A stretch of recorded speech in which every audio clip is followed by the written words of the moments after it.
Okay, so this just arrived. This is a 5 rams alarm clock. There's some Chinese. It is a Chinese clock. And there it is. It's a lot bigger than I actually thought it was going to be. Here's just my hand outstretched.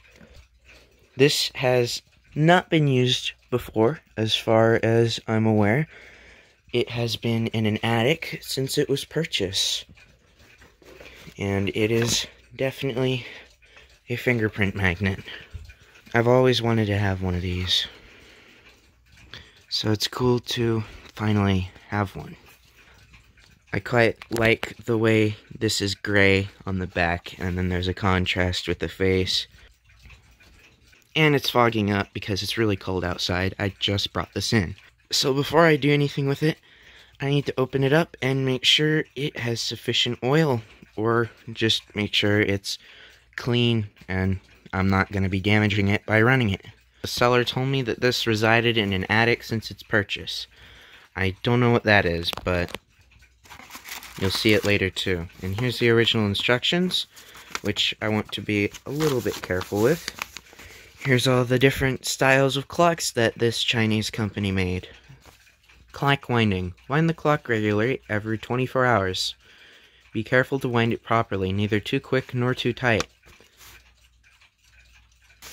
And then here's your Chinese instructions. I do believe they planned on importing these. I'm not an expert on Chinese clocks, so need someone to help me out with that.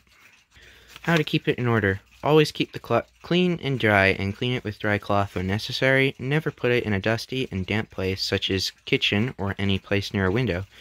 As the parts of the clock are made with high precision, keep it away from any place liable to shocking.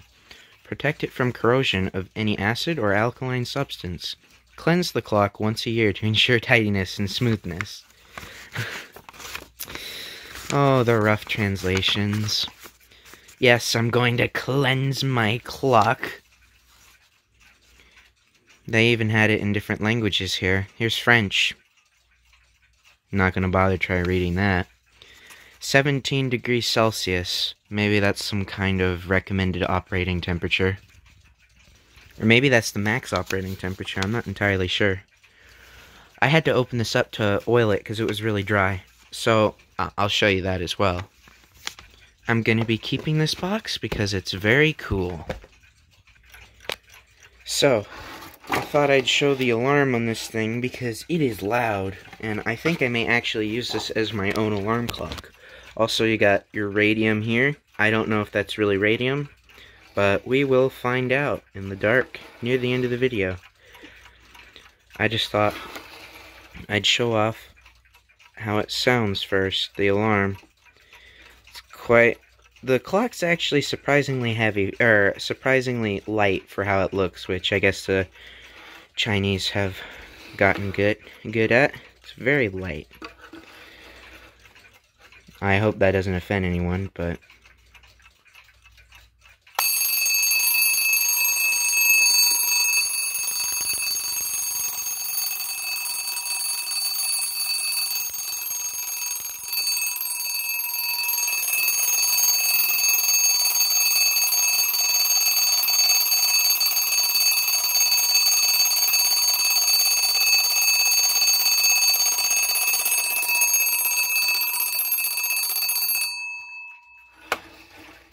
if I can sleep through that, that's going to be a miracle.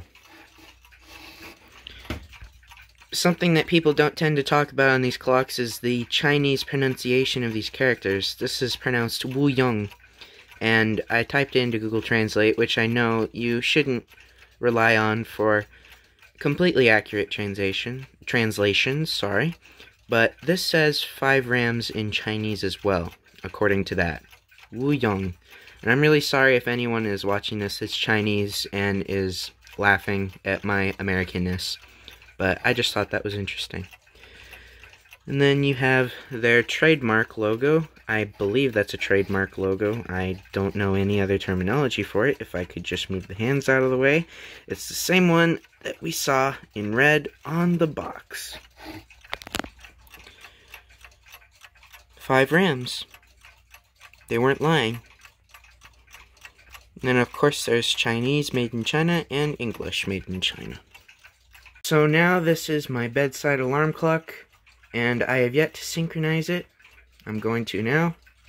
And there it is now synchronized. Of course, when the video's over, I'm going to have it like this, so when I turn over in my sleep, I can see it. But for now it's like this, so I can show it off.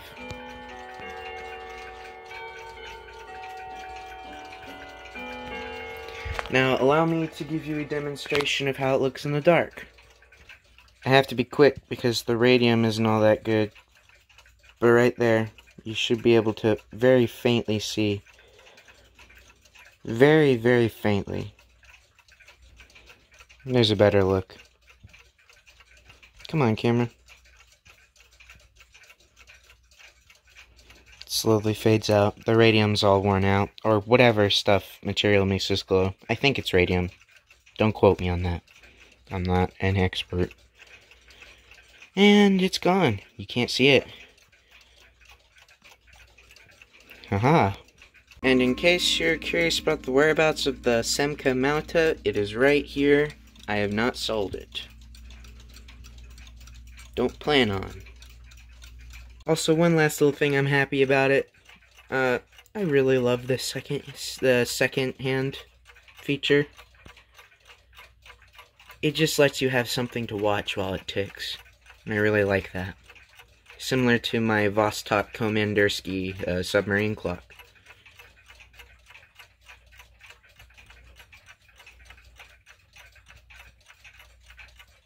Alright, now let me show you some footage I took while I had it open to oil it, and show you the movement, and the company behind this movement.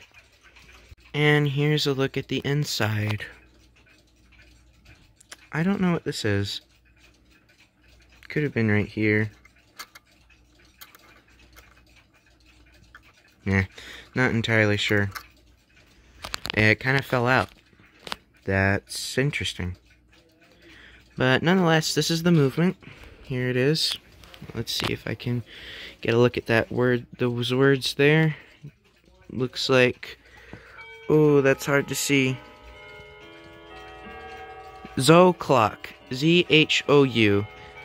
Pronunciation's probably wrong on my part. Oh, there's more. Let me just move this adjustment bar. Try the other way.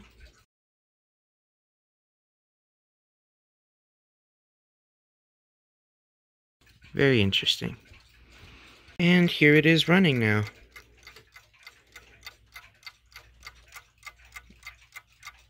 Pin pallet lever escapement, looks like.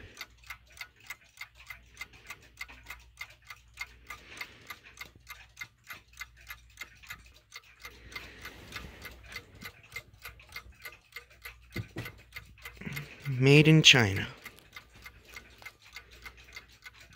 It's a wonderful example. This is the submarine clock I was referring to. And it's the one that I always end my videos on, usually. So, I hope you enjoyed. If you like my clocks, you can hit the like button, or you can subscribe, or something. Or you can just go about your day. Do whatever you want. So yeah, with that in mind, I will see you in the next video. I just kicked my toolbox. Don't do that.